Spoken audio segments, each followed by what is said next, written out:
Odisha road transport works federation सीआईटीयूर 13तम राज्य सम्मिलनी राउरकेला सेक्टर 5 आदर्श पाठागार ठारे सीआईटीयू तरफर Odisha road transport works federation तरफर 13तम राज्य सम्मिलन अनुष्ठित हो जाइए।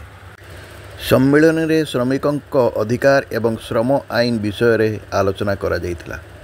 अखिल भारतीय संपादक जीवन शाह कहते जे मोदी सरकार श्रम आईन प्रत्याहार करी श्रमिकों को दासत्व भितर को ठेली देवा चेष्टा करिसेंती।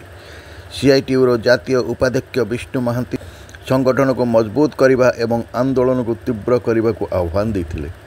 सम्मिलन में एक 31 जनिया राज्य कमिटी निर्वाचित होते जो जनार्दन पति को सभापति एवं विष्णु महांती को कार्यकारी सभापति भाव में निर्वाचित करा जायथिला।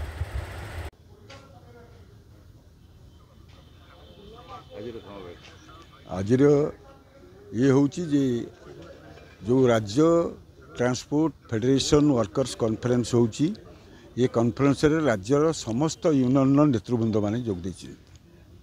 ये कॉन्फ्रेंस सेतबेली होउछि जेतेबेले जुलाई 9 धर्मघट पई सारा भारत साधारण धर्मघट पई भारत बंद पई आमे सब प्रस्तुत होउछु। ट्रांसपोर्ट परिवहन ओडिशा रे वर्कर माने ओडिशा रे 9 तारिख दिन धर्मघट रे भाग नेबे एवं पूरा परिवहन व्यवस्था को अचल करेंगे। 1961 मसीह जो ट्रांसपोर्ट वर्कर्स पई आईन हेलानी ताकू सरकार कार्यकारी करिया पई अक्षम।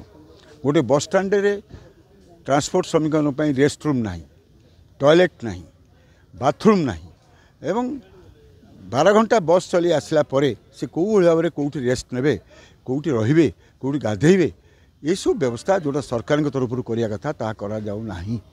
एवं ता सहित जड़े वर्कर हेले भी से समस्त आईन सुविधा पाइबा दरकार। द्वितीय कथा होची ताकू वार्षिक बोनस मिलिया दरकार, यूनिफॉर्म मिलिया दरकार, ताकू स्वास्थ्य कार्ड मिलिया दरकार एवं ता सहित रिटायरमेंट पर पेंशन मध्य मिलिबा दरकार। एगुड़ा किछि व्यवस्था ट्रांसपोर्ट श्रमिकों पई लागू हो नाही।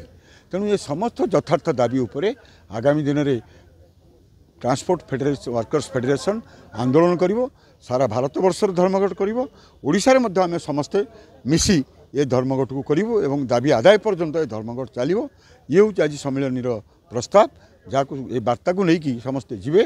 प्रथम परीक्षा हम 9 जुलाई धर्मघट को सफल करिया।